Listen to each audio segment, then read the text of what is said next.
మాజీ మంత్రి విడుదల రజనీ కూడా అక్కడే ఉన్న దృశ్యాలు మనం చూస్తున్నాం. అంబటి రాంబాబు ఇంటిపై విచక్షణ రహితంగా ఏ రకంగా దాడి చేశారో వారు స్వయంగా పరిశీలిస్తున్న పరిస్థితి.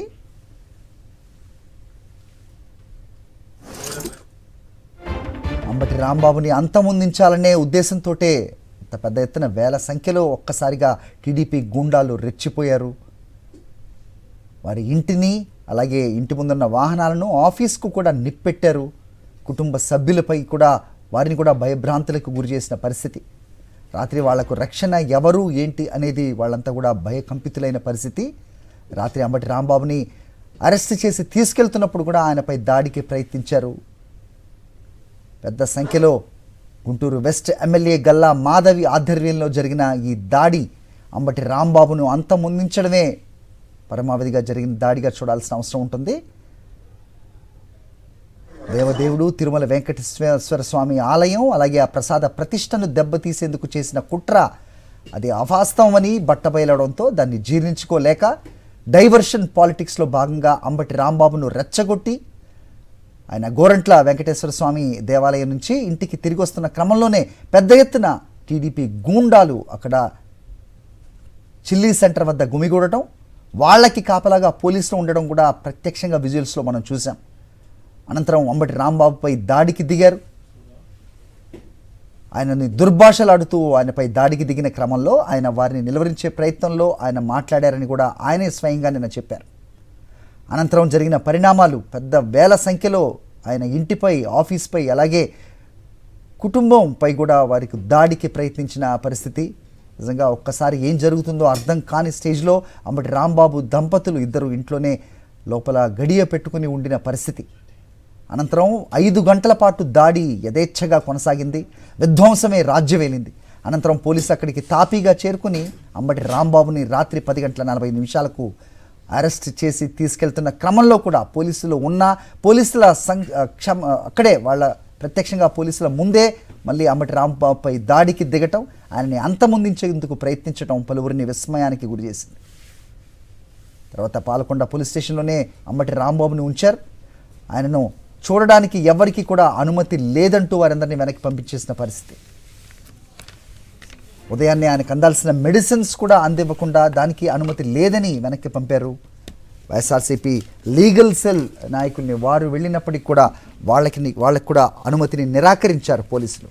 ప్రస్తుతం ఆయన కుటుంబ సభ్యులను పరామర్శిస్తున్నారు సజ్జల రామకృష్ణారెడ్డి. అంబటి రాంబాబు కుమార్తె ఆయనకు వివరిస్తున్న దృశ్యాలు కూడా మనం చూస్తున్నాం.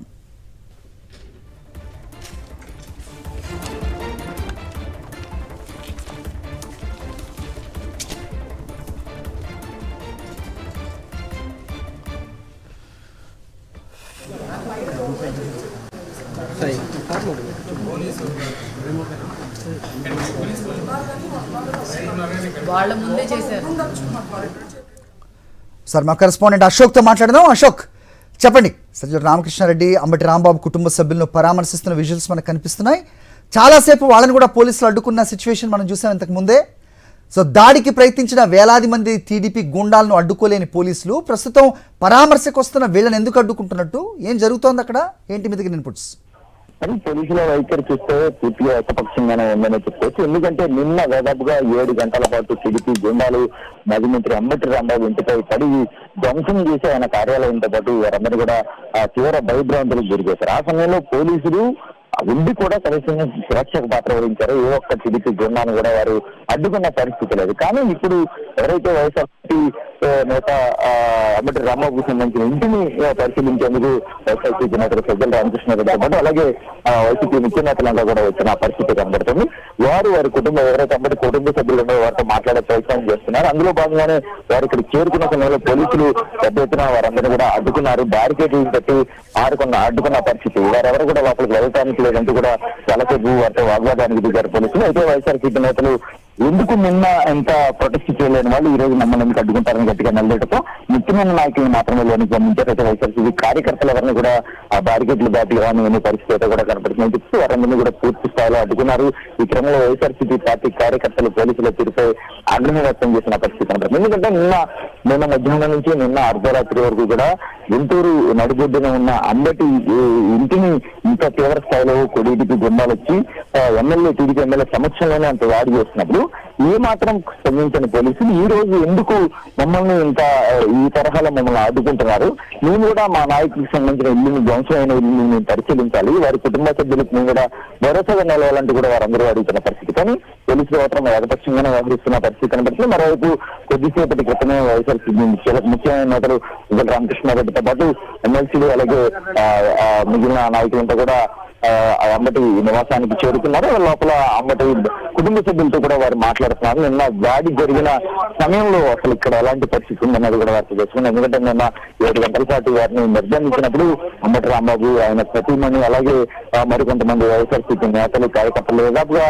80 మందికి పైగా లోపల ఉన్న పరిస్థితి కనబడుతుంది. వారందరూ కూడా 7 గంటల పాటు పైగా బిక్కుమంటూ లోపల గడపాల్సిన పరిస్థితి. ఎందుకంటే కొన్ని వందల మంది అంటే దాదాపుగా టీడీపీ ఎమ్మెల్యే గల్లా మాధవి 2000 మంది కార్యకర్తలను తీసుకొచ్చి ఒకసారిగా ముక్కుమ్మడిగా దాడి చేసింది. పార్టీ కార్యాలయం మీద కావచ్చు, లేదంటే అంబటి నివాసం మీద కూడా కావచ్చు. ఇక్కడ ఉన్న అంబటి కార్లను కూడా పూర్తిగా ధ్వంసం చేశారు. పెద్ద పెద్ద బండరాళ్లతో అంబటి సంబంధించిన క్యాంపు కార్యాలయం మీద దాడి చేస్తుంటే పోలీసులు కనీసం వారిని నిలువరించే ప్రయత్నం కూడా చేయలేదనేది మనకు చాలా స్పష్టంగా ఉన్న విజువల్స్ లో కూడా చూసిన పరిస్థితి.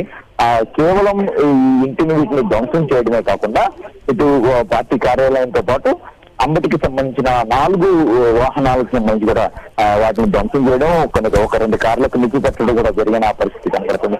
ఇంత విధ్వంసం ఇంతవరకు ఎప్పుడు చూడలేదని చెప్పుకోవచ్చు. ఎందుకంటే వైఎస్ఆర్సీపీ నేతలనే టార్గెట్ చేస్తున్నారు. గడిచిన 18 నెలల కూటమి కాలంలో పూర్తిగా వైఎస్ఆర్సీపీ నేతలు టార్గెట్ గా కూటమి ప్రభుత్వం రెచ్చిపోతుంది. ప్రభుత్వ వైఫల్యాలను ప్రశ్నించినా, ప్రభుత్వ అసమర్థతను ప్రశ్నించినప్పటికీ కూడా టీడీపీ నేతలు ఈ తరహాలో వైఎస్ఆర్సీపీ నేతలను పూర్తిగా టార్గెట్ చేస్తున్న పరిస్థితి మనకి కనిపిస్తుందని చెప్పొచ్చు. ముఖ్యంగా తిరుపతి లడ్డుకు సంబంధించి ఏదైతే కూటమి ప్రభుత్వం చంద్రబాబు కావచ్చు, పవన్, లోకేష్ అలాగే కూటమి నేతలతో చేసిన తప్పుడు ప్రచారం ఏదైతే ఉందో అది దానికి సంబంధించి కోర్టులో ఒక స్పష్టమైన సిబిఐకి సంబంధించి ఒక రిపోర్ట్ లో స్పష్టంగా తెలిసింది. ఏదైతే తిరుపతి లడ్డూలో ఎలాంటి కొవ్వు లేదని చాలతో పాప పరిహార పూజలు నిన్న వైఎస్ఆర్సీపీ పార్టీ రాష్ట్ర వ్యాప్తంగా చేసిన పరిస్థితి. ఈ క్రమంలో ఆ పూజలు చేసుకుని వస్తున్న సమయంలో అంబటి రాంబాబును టీడీపీ గోండాలు దాడికి ప్రయత్నించారు. ఆయన తీవ్ర దుర్భాషలతో ఆయన్ని రెచ్చగొట్టిన పరిస్థితి కనబడుతుంది. ఆ క్రమంలో అంబటి రాంబాబు కూడా వారిపై ఆగ్రహం వ్యక్తం చేసిన పరిస్థితి. అయితే దీన్ని పూర్తిగా మొత్తం డైవర్ట్ చేస్తూ అంబటి రాంబాబు దుర్భాషలు ఆడేశారు కాబట్టి అతనిపై ఈ తరహా దాడి చేస్తామంటూ కూడా ఒక్కసారిగా అంటే కేంద్ర మంత్రి పెమ్మసాని చంద్రశేఖర్ చాలా స్పష్టంగా ఒక విద్వేషపూరితమైన ఒక ప్రసంగాన్ని చేశారు. ఆ ప్రసంగం ద్వారా ఖచ్చితంగా 24 గంటల పాటు మిమ్మల్ని ఇబ్బంది పెడతామని ఒక ప్రకటన చేసిన నేపథ్యంలో ఒకసారిగా టీడీపీ గూండాలు అంబటి రాంబాబు నివాసం మీద దాడికి పాల్పడిన పరిస్థితి కనబడుతుంది. మొదటిగా క్యాంపు కార్యాలయం మీద దాడి చేశారు. ఆ తర్వాత ఇటు అంబటి నివాసం మీద కూడా దాడి చేసిన పరిస్థితి కనబడుతుంది. అంబటి రాంబాబుని నిన్న రాత్రి 11:30 గంటల సమయంలో పోలీసులు అరెస్టు చేసి నల్లపాడు పోలీస్ స్టేషన్ కి తరలించిన తర్వాత కూడా అర్ధరాత్రి వరకు కూడా టీడీపీ గుండాల దాడి అయితే ఇక్కడ కొనసాగిందని చెప్పుకోవచ్చు. తీవ్ర భయభ్రాంతులను ఈ ప్రాంతం అంతా గురైన పరిస్థితి కనబడుతుంది. అటు అంబటి రాంబాబు కుటుంబం కావచ్చు, వైఎస్ఆర్సీపీ పార్టీ శ్రేణులు నేతలు కావచ్చు తీవ్ర ఆందోళనకు గురైన పరిస్థితి కూడా మనం చూసాం. ఎందుకంటే ఒక్కసారిగా కొన్ని వేల మంది వచ్చి అటు క్యాంపు కార్యాలయంతో పాటు ఇటు అంబటి నివాసం మీద కూడా బండరాళ్లు, కర్రలు, రాడ్లతో విరుచుకుపడిన పరిస్థితి కనబడుతుంది. చాలా మంది మీద కూడా దాడికి పాల్పడిన పరిస్థితి. ఆ సమయంలో కవరేజ్కి వచ్చిన మీడియా ప్రతినిధులను సైతం ఇష్టానురీతిగా టీడీపీ గుండాలు దాడి చేసిన పరిస్థితి కూడా నిన్న మనం చాలా స్పష్టంగా చూసాము. అన్ని గంటల పాటు విధ్వంసం సృష్టిస్తున్నప్పటికీ కూడా ఇటు చూస్తే గుంటూరుకి కోటవేటూరులోనే ఇటు డీజీపీ కార్యాలయం ఉంటుంది, సీఎం చంద్రబాబు అలాగే మంత్రి నారా లోకేష్ నివాసం ఉండే గుంటూరు జిల్లాలోనే ఇంత దారుణమైన పరిస్థితిని మనం ఇక్కడ చూసామని చెప్తుంది. గతంలో ఎన్నడూ కూడా ఒక పార్టీకి సంబంధించిన నేతలను ఈ తరహాలో టార్గెట్ చేసిన పరిస్థితి లేదు. కేవలం కూటమి ప్రభుత్వం వచ్చిన తర్వాత వైఎస్ఆర్సీపీ నేతలను ఈ తరహాలో టార్గెట్ చేస్తుంది.